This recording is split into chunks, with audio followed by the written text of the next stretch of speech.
Berkata Imam Asy-Syafi'i rahimahullahu taala, "Yukhatibni as-safihu bi kulli qubhin, fa akrahu an akuna lahu mujiban. Yazidu safahatan fa azidu hilman, ka'udin zadahul ihraqu tiban." Suatu hari pernah datang kepadaku seorang dan dia berkata kepadaku dengan kalimat-kalimat yang sangat buruk. Artinya adalah mencela Imam Syafi'i dan mengejeknya dan terus membicarakan di hadapan mukanya dengan kalimat-kalimat yang sangat buruk. Tapi lihat Imam Syafi'i, apa yang beliau lakukan? Fa'akrahu an akuna lahu mujiban. Maka aku tidak senang jika aku menjawab kalimat-kalimat buruk itu. Aku tidak senang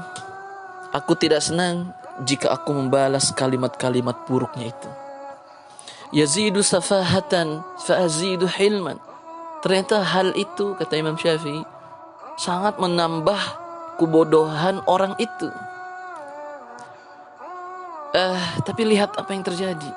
Imam Syafi'i tatkala melihat orang itu bertambah emosinya dan mencela lagi di depan wajahnya Imam Syafi'i. Karena melihat Imam Syafi'i hanya diam saja. Tapi Imam Syafi'i terus menambah fa'azidu hilman.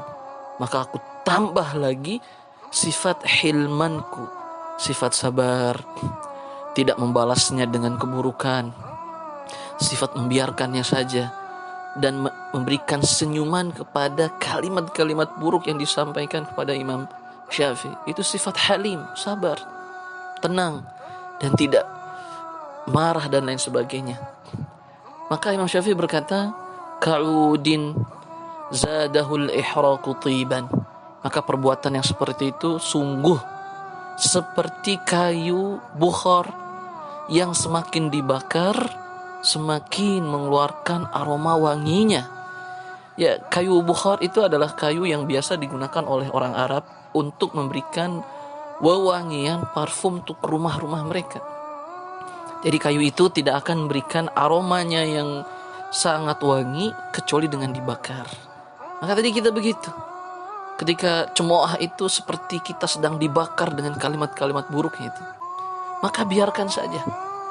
Ketika kita balas dengan sifat hilmnya kita, maka sungguh kita bisa seperti kayu bakar tadi. Semakin dibakar, semakin kita tambah diam dan membiarkannya dan sabar, semakin kita wangi. Karena memang Imam Syafi'i rahimahullahu ta'ala mengamalkan ini semua dari hadis Rasul sallallahu alaihi wasallam atau dari Al-Qur'anul Karim, surat Al-Furqan, yang ketika itu Allah sedang membahas tentang siapa saja hamba-hamba Allah yang Maha Rahman itu, bagaimana sifat-sifatnya. Salah satunya adalah wa idza khatabahumul jahiluna qalu salama. Ketika orang-orang bodoh mengajak bicara mereka, mencelaknya, mengejeknya, berkata buruk kepadanya di depan mukanya, orang-orang yang beriman, hamba Allah yang Maha Rahman hanya mengatakan qalu salama, salama, assalamu alaikum, semoga engkau tidak kenapa-napa wahai saudaraku, dan lain sebagainya. Maka lihat kisah Rasul sallallahu alaihi wasallam. Dalam sebuah riwayat pernah disampaikan bahwasanya datang seorang Yahudi berkata kepada Rasulullah yang pada saat itu sedang duduk bersama dengan Siti Aisyah radhiyallahu taala anha. Orang Yahudi itu berkata, "Assalamu alayka ya Rasulullah." Jadi ucapan itu bukan assalamu alayka, tapi assalamu alayka.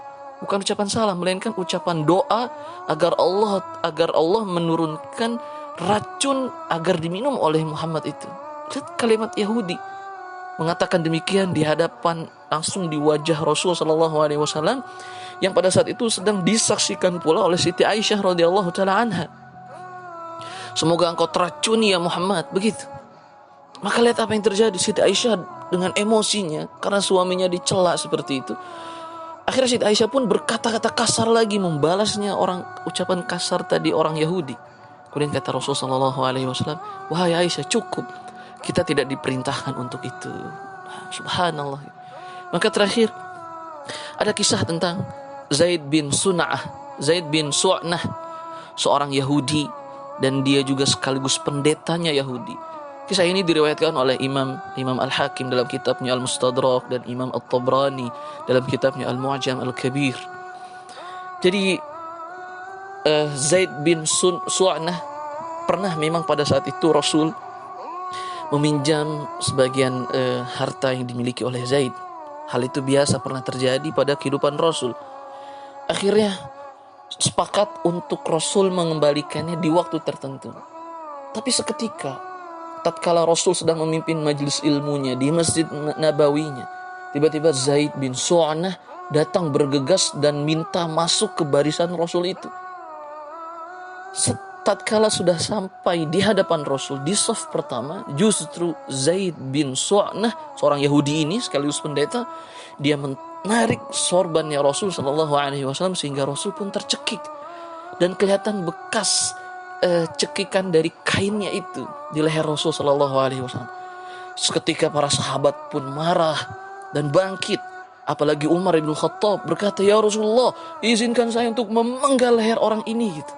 Tapi Rasul dengan sifat al-hilmunya mengisyaratkan dengan tangannya, isyarat agar Umar bisa tenang dan para sahabat pun bisa tenang. Lihat bagaimana seorang pendeta itu yang telah keras di hadapan Rasul, tapi Rasul membalasnya dengan al-hilm. Sampai Rasul pun berbalik badan dan menghadap kepada orang Yahudi tersebut. Kemudian berkata, "Wahai orang Yahudi, apa yang Anda inginkan?" Kemudian Zaid, seorang Yahudi itu, bin Su'nah berkata, "Ya Muhammad, aku ini tidak tahu dari Bani Abdul Muttalib, orang-orang Quraisy itu, Bani Hashim itu, melainkan mereka tuh senang sekali untuk menunda-nunda hutang." Gitu. Kemudian kata Rasul, wahai pendeta, wahai Yahudi, belum juga datang tempo waktu untuk saya membayarnya gitu. Kemudian orang Yahudi itu berkata, "Aku tidak peduli, aku hanya ingin engkau melunasi hutangku sekarang juga." Nah kemudian Umar bangkit lagi, "Ya Rasulullah, biar saya penggal lehernya itu." Dengan penuh amarah Umar menghadap ke orang Yahudi tersebut. Kemudian kata Rasul, "Jangan wahai Umar." Kata lihat apa yang diucapkan oleh Rasul. "Wahai Umar, pergilah ke Baitul Mal, ambilkan 20 sok kurma untuk bayar hutangku ini kepada Zaid, kepada orang Yahudi ini. Kemudian ambil lagi yang semisalnya 20 sok lagi, 20 sok kurma lagi, berikan kepadanya." Kemudian kata Umar, "Ya Rasulullah, utangmu kami tahu, tapi apa ini 20 sok lagi?" Kemudian kata Rasul, "Wahai Umar, ini karena kamu yang telah menggertak orang Yahudi ini." Ya luar biasa. Itu sifat hilmnya Rasul Sallallahu Alaihi Wasallam. Kemudian seketika berjalanlah Umar, kemudian Zaid, orang Yahudi itu pun mengikuti Umar sampai di tempat Baitul Mal. Kemudian orang Yahudi itu berkata, "Stop wahai Umar, cukup. Jangan kau tambahkan lagi. Karena sungguh, apakah engkau tidak tahu siapa aku?" Kata Umar, "Siapa Anda?" "Saya adalah Zaid bin Su'nah." Kemudian Umar marah, "Anda kan seorang Yahudi, bukankah begitu? Anda pendeta Yahudi, bukankah seperti itu? Kenapa Anda melakukan ini? Anda tahu bahwasanya Muhammad itu adalah Rasulnya dan itu ada di kitab-kitabmu." Gitu. Tapi Zaid berkata, "Wahai Umar, tunggu sebentar. Sungguh aku telah melihat seluruh bukti kenabiannya Muhammad. Dan untuk aku beriman kepadanya, aku butuh melihat satu ciri lagi. Yaitu jika dia dikerasi oleh orang itu, dikerasi, dicemooh, dia akan bertambah sifat al-hilmunya, sifat sabarnya dan sifat tenangnya. Itulah ciri terakhir yang saya ingin lihat dan sekarang saya telah melihatnya wahai Umar. Maka saksikanlah wahai Umar, bahwasanya aku bersaksi bahwasanya tidak ada Tuhan yang berhak disembah dengan benar kecuali Allah, dan aku bersaksi bahwa Muhammad itu benar-benar adalah utusan Allah."